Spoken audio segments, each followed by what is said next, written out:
দেখুন, সিবিআই তো প্রথমে ক্রেডিবিলিটি সিবিআই জিরো। সিবিআই কি এনকোয়ারি করছে আমি ডাউটফুল। ডাক্তার হিসেবে তার কাছে চিকিৎসা নিতে যাবেন, সে আদেও সঠিক ডাক্তার কিনা ইউ আর নট কনফিডেন্ট।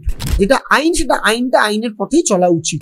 উব্বা শ্যামল বলুন বা হাত কাটা দিলীপ বলুন, তখন তো সিপিএম এর সঙ্গে ঘুরতো। অবভিয়াসলি এটা শাসক দলের দিকে দুষ্কৃতীরা তাদের সুবিধার জন্য হেলে পড়ে। যে কোনো দুষ্কৃতী বা যে কোনো মানুষ যে সুযোগ সুবিধা নিতে চায়, সে একটু শাসক দলের গন্ধ গায়ে লাগাতে চায়। যদি আইন পারমিট করে যে জয়ন্ত সিংহর বাড়িতে বুলডোজার চলবে, তাহলে চলবে। রাজ্যপাল বরাবরই এটা বিজেপির এজেন্ট হিসেবে কাজ করে, বরাবর।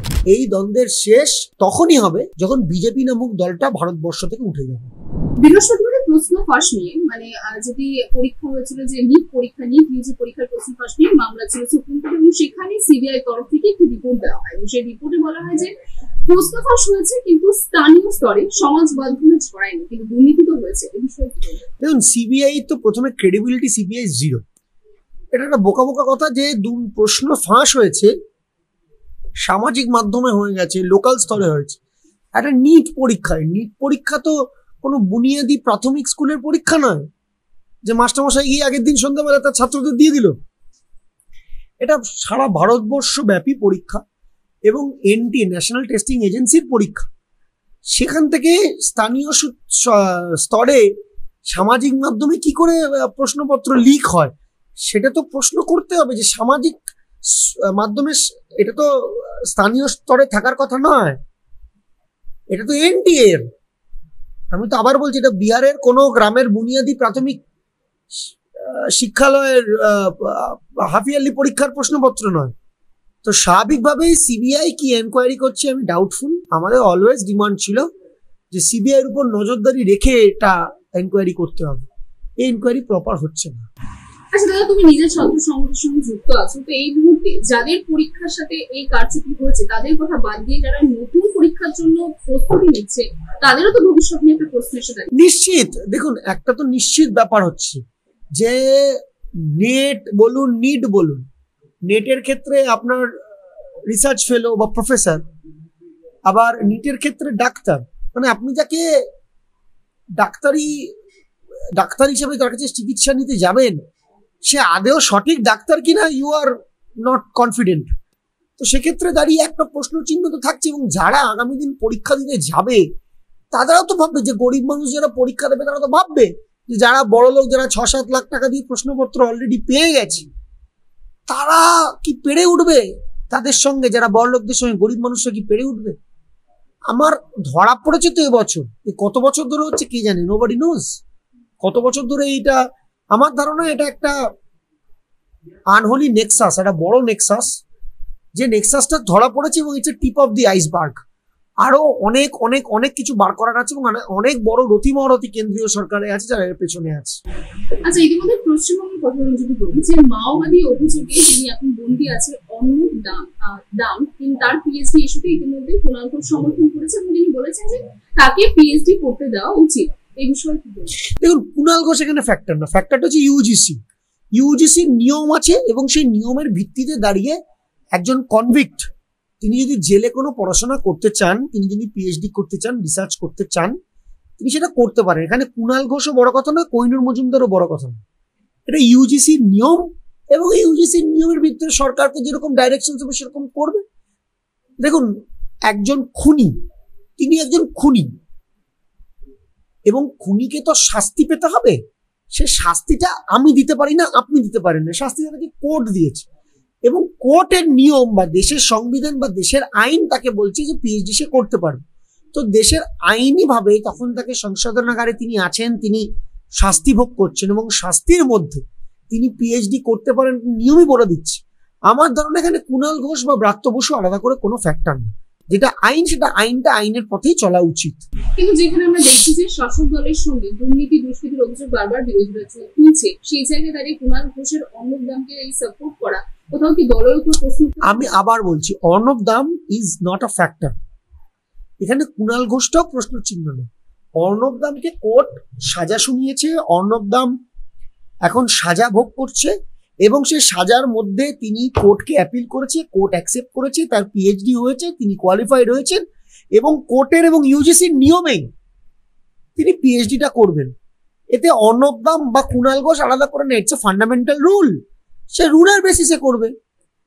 আচ্ছা, একটু অন্য প্রসঙ্গে যাবো যে আরিয়া দহের ঘটনা বারবার এখন শিরোনামে আছে এবং এই বিষয় নিয়ে 2021 একটি ভিডিও সামনে আসে সমাজ মাধ্যমে। সেই বিষয় নিয়ে মুখ্যমন্ত্রী মমতা বন্দ্যোপাধ্যায় বলেছেন যে অর্জুন সিং সে সময় দায়িত্ব ছিল, কিন্তু কোথাও যে যিনি অভিযুক্ত রয়েছেন তার নামের সঙ্গে বারবার শাসক দলের নাম যুক্ত হচ্ছে, যেটা ঘনিষ্ঠ নেতাদের সঙ্গে তার পরিচিতি রয়েছে। তো কোথাও কি সেই দায় ছেড়ে ফেলার জন্য কি অর্জুন সিং এর? আমি আপনাকে বলি, দুষ্কৃতীরা যারা দুষ্কৃতী হন তাদের, ধরুন আমি দুষ্কৃতী, আমি তো সুযোগ সুবিধা পেতে গেলে আমি তো সিপিআইএম এর কাছে গিয়ে ঘেসবো না।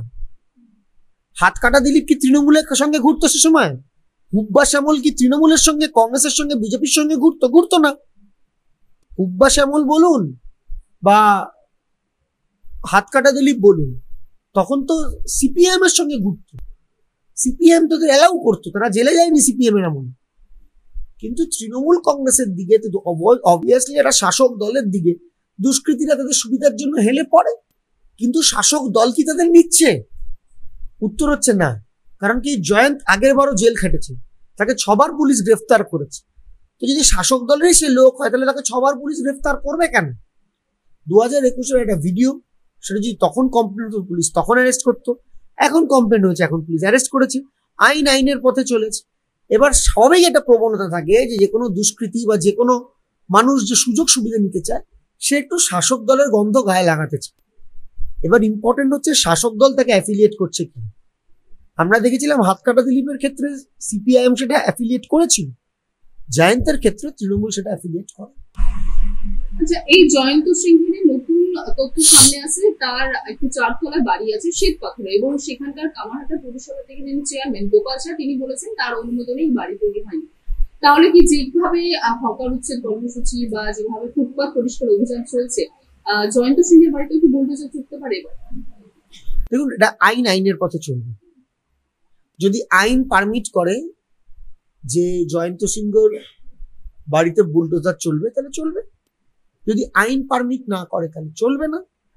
কিন্তু একটা বেআইনি বাড়ির পক্ষে, বেআইনি বাড়ি হচ্ছে কিনা বা সেটা বেআইনি কিনা, সেটার প্ল্যানটা বেআইনি কিনা, সেটা নন টেকনিক্যাল কেউ থাকলে, Gopal Shah is non technical, কিন্তু সিভিল ইঞ্জিনিয়ার নন। সিভিল ইঞ্জিনিয়ার কর্পোরেশন বা মিউনিসিপ্যালিটি বা পঞ্চায়েতের স্টাফ, টেকনিক্যাল স্টাফ। এবার তারা যদি এটা পারমিশন দিয়ে থাকে বা তাদের দেখার কাজ এটা হচ্ছে ঠিক হচ্ছে কি। আমি একজন কর্পোরেশনের কাউন্সিলর, আমার বাড়ির পাশের বাড়িটাই যদি বেআইনি হয় আমার পক্ষে বোঝা সম্ভব নয়, কারণ কি সে ফাইলটা আমার কাছে অব্দি আসে না। তো সেটা সিভিল ইঞ্জিনিয়ার যারা আছেন তারা দেখবেন, এবং আইন যদি পারমিট করে তাহলে যাবে, বাড়ি ভাঙবে। ইতিমধ্যে রাজ্য সরকার সুপ্রিম কোর্টে পৌঁছেছে রাজ্যপালের বিরুদ্ধে যে 8টি আইন বা বলুন যে 8টি উন্নতি প্রণীত যে ধারা সেগুলি আটকে রেখেছে রাজ্য সরকার, রাজ্যপাল ইতিমধ্যে সেই বিষয় নিয়ে রাজ্যপালের বিরুদ্ধে রাজ্য সরকার পৌঁছেছে সুপ্রিম কোর্টে। কি বলবো, কারণ ইতিমধ্যে আমরা দেখতে পাচ্ছি রাজ্যপাল আর রাজ্য সরকারের মধ্যে একটা দ্বন্দ্ব বেশ কয়েক মাস ধরে চলছে। দেখুন, রাজ্যপাল বরাবরই এটা বিজেপির এজেন্ট হিসেবে কাজ করে বরাবর, এবং এটা আর নতুন করে তো লোকানোর কিছু না, এটা খোলাখুলি ব্যাপার, open to all. It's not more a secret or not more যে লুকা চাপা হচ্ছে সেরকম কিছু না, খোলাখুলি ব্যাপার, খোলাখুলি করছে। তো রাজ্যপাল বিল সই করবেন কিনা, এটা তো প্রথমত এটা নিয়ে একটা সাংবিধানিক প্রশ্ন, যে মানুষ তৃণমূল কংগ্রেসকে সরকারে জিতিয়েছে, তৃণমূল কংগ্রেস বিল পাশ করবে, তৃণমূল কংগ্রেসের বিধায়ক বা যার যে দল সংখ্যাগরিষ্ঠ আছে বিধানসভায় তারা বিল পাশ করবে। এবার কেন্দ্রে একটা দল আছে, তার এজেন্ট এখানে সই করবে না বলে একটা রাজ্য সরকার কাজ করতে পারবে না। আমার মনে হয় এটা গণতন্ত্র বা ফেডারেলিস্ট স্ট্রাকচারের একটা পরিপন্থী। তো সেক্ষেত্রে দাঁড়িয়ে আমরা তো বরাবর এটার প্রতিবাদ করে এসছি এবং করছি, মানুষ কিছুটা এর উত্তর দিয়েছে। বাংলা আপনারা দেখেছেন বিজেপি হেরে গেছে, আরো হারবে আগামীকালে, আগামী দিনে আরো উড়ে যাবে বিজেপি ধীরে ধীরে। কারণ কি, গণতন্ত্রের উপর যারা আঘাত হানে তাদের পতন হয়। এই দ্বন্দ্বের শেষ কবে হবে সেটা আমি কি করব? এই দ্বন্দ্বের শেষ তখনই হবে যখন বিজেপি নামক দলটা ভারতবর্ষ থেকে উঠে যাবে, শেষ হয়ে যাবে। যেমন করে সিপিএম হয়ে গেছে তেমনি করে বিজেপি শেষ হয়ে যাবে।